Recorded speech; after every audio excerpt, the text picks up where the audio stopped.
Berkshire Hathaway, they had their investor kind of meeting yesterday where they reported some earnings over the weekend, like they tend to do for some reason. Matthew Palazzola, it's his job to figure all this stuff out for us. He's insurance analyst for Bloomberg Intelligence. So the headline, Matt, I'm seeing on the Bloomberg Terminal is new CEO Greg Abel. He's spending some money here.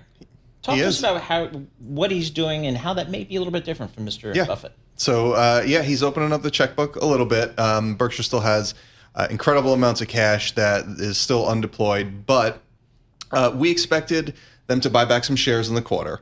There was some disclosures made by Buffett around his ownership that gave us a clue. Okay. We thought it would be more. But essentially what happened is some of that was pushed through to the third quarter. So it was about $4.5 billion of buybacks. We thought it was a wide range, but we thought it could be anywhere from 5 to 12. We were thinking maybe it was like 8. Turns out they did 4.5 in the quarter, and then at least another 3 in July. So kind of close to what we thought, but it's just more spread out through the quarters. Coupled with that, Berkshire was a net buyer of stocks for the first time in several years. Wow. Okay. They might have been a net buyer of stocks in the first quarter as well, but what they had done was they unwound a bunch of positions by one of the former managers, investment managers who had left. So they sold a lot of his positions and they bought some, but it ended up they sold more than they bought. But in the second quarter, they bought more than they sold, and there's about $12 billion worth of stock or stocks that they bought that we don't know what it is yet. There'll be a 13F next week that we'll perhaps see. Sometimes they hold things confidential, but if not, we'll get some more color on what, if it was new positions or added to existing ones. I mean, they have such a legendary reputation for knowing where things are headed, especially knowing positions that other people don't necessarily take. Do we have any idea of what they're buying or what they're bullish on? So I could say this. In the first quarter, they started a new position in Delta.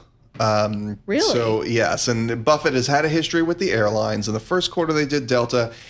Their airline-related businesses that they own have been showing some acceleration. So I don't know. I can't say if I agree or disagree with them doing that, but perhaps that's something to think about. They also made an acquisition we didn't talk about. We made an acquisition in the first quarter that will pay in the third for Tyler home business. That is a complement to their existing business. So they own a business that builds manufactured homes. So they build a home and then they bring it to you. This company they bought, $6.8 billion, I believe was the number. They build homes on site, and it's more higher end than the business that they own. So they like to be in these kind of essential businesses. So home building, homes, we're going to need homes as home demand. Airlines going to need airline demand. Energy, always energy demand. So those would be maybe 3 places that I would say would be potential clues. And speaking of Delta, I'm just looking at the holders page for Delta. They bought a 40 million share block. They're now the number 3 shareholder in the company, 6% position. So they got in there in a big way. I tell you, if they want to deploy capital, just invest in AI, data centers and stuff like that. I mean, the people spending tens of billions of, at a clip here. They also made this year 2 investments in Google, or Alphabet. That was initiated by Buffett, apparently. So he's still working. He's still the chairman. He's still working with Greg Abel. That position was initiated by Buffett. They bought open market, and then they did, as part of Google's equity raise, they did $10 billion in that as well. So that took place in the quarter. Is there any reason to believe Greg Abel is going to materially change the cash return policies? Let's just say the day after Warren passes. Should we expect to see a policy shift? Maybe. So I think Abel is much more. Look, Buffett was older, getting old, stepping away. I don't think he was, up for any material changes. Right. He was never a fan of dividends.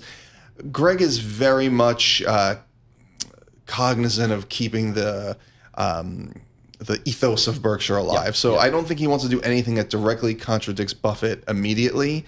I do think over time, though, with so much extra capital, maybe a special dividend every once in a while or something like that, I think it's possible. All right, very interesting. Read the tea leaves. Matthew Palazzola, senior analyst who covers insurance companies, including Berkshire Hathaway, for Bloomberg Intelligence there.